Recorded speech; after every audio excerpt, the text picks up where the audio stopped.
Ми жауапсыз қалған сұрақтарды жек көреді. Сен сұрақ қойдың өзіңе, неге менің өмірімде барлығы мен ойлағанда күшті деп сұрақ қойдың. Ми сен сөйлбен жауап бергеніңді ол қабылдамайды. Ол саған дәлелдейді.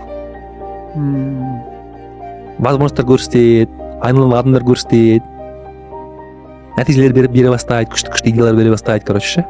То есть сен уже өмірде неге менің өмірімде барлығы күшті мен ойлаған деген нәрсені көре бастайсың. То есть меняется фокус мышления.